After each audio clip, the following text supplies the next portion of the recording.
ஆண்டவரும் அருமை இரட்சகருமாக இருக்கிற இயேசு கிறிஸ்துவின் ஆச்சரியமான நாமத்தில் தினமும் கர்த்தருடைய சத்தத்தை கேட்டுக்கொண்டிருக்கிற தேவனுடைய பிள்ளைகளை வாழ்த்துகிறேன், ஆசீர்வதிக்கிறேன்.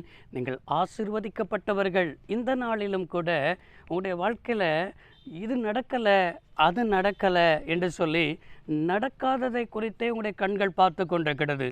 ஆனால் கர்த்தர் இன்றைக்கு உங்களை பார்த்து என்ன சொல்கிறார் தெரியுமா?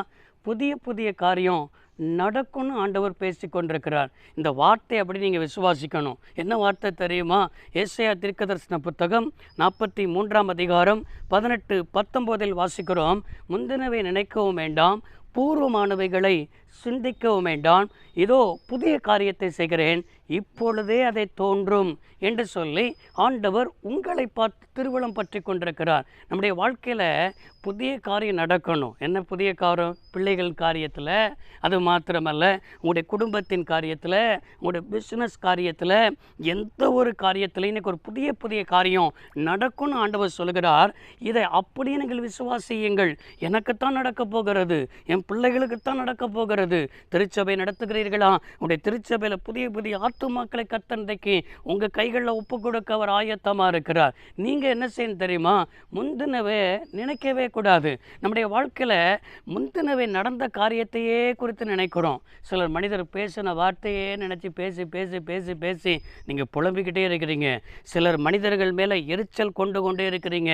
சில மனிதர்கள் மேலே உங்களால் மன்னிக்க முடியலை. நீங்கள் மன்னிக்காதது நிமித்தம் உங்கள் ஜெபங்களை ஆண்டவர் கேட்பதற்கு இன்னைக்கும் ஆண்டவர் என்ன செய்கிறார் என்று சொன்னால், நீ என்ன மன்னிக்கலல்ல, நீ என்ன செய்கிற?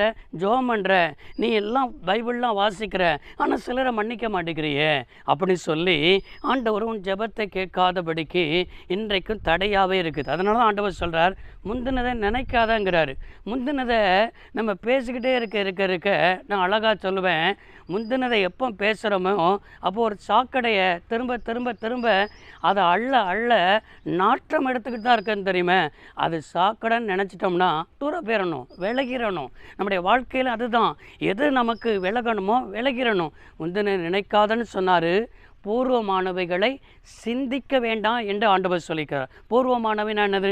சிலர் எடுத்துட்டாங்கன்னா ஆரம்பத்திலிருந்து சொல்லுவாங்க, இப்படிலாம் இருந்தது, அப்படிலாம் இருந்தது, அப்படிலாம் நடந்தது என்று சொல்லி என்னைக்கோ உள்ள காரியத்தெல்லாம் என்ன செய்யணும் சொன்னால், ஏதோ 2000 நடந்தது, அது மாத்திரமல்ல 1980 நடந்தது, இதெல்லாம் என்ன செய்வார்கள்? பூர்வமானதை, பூர்வத்தில் நடந்ததை, ஆரம்பத்தில் நடந்ததை இன்னும் உங்கள் மனசுக்குள்ளேயே போட்டு அதை சிந்திச்சு சிந்திச்சு சிந்திச்சு நீங்கள் சிந்திக்க வேண்டியது ஒன்று தெரியுமா?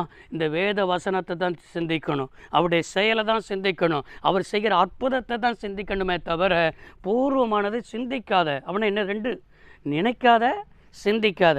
நீ இந்த 2 காரியத்தை செய்வாய் என்றால் உனக்கு ஆண்டவர் என்ன சொல்கிற தெரியுமா? புதிய காரியங்களை செய்வேன், அது இப்பொழுதே தோன்றும், புதிய புதிய காரியம் நடக்கும். எத்தனை பேர் நடக்கும்னு சொல்கிறீங்க? நடக்கும். நீங்கள் விசுவாசத்தோடு ஆமீன் சொல்லுங்கள். அப்படியே கர்த்தர் உங்களுக்கு செய்ய வல்லமை உள்ளவர். ஜெபிப்போம். சர்வ வல்லமை உள்ள தெய்வமே, அன்பு தகப்பனே, இந்த வார்த்தையின்படி நம்முடைய பிள்ளையுடைய வாழ்க்கையில் புதிய புதிய காரியம் நடக்கட்டும் என்று ஆசீர்வதிக்கிறோம்.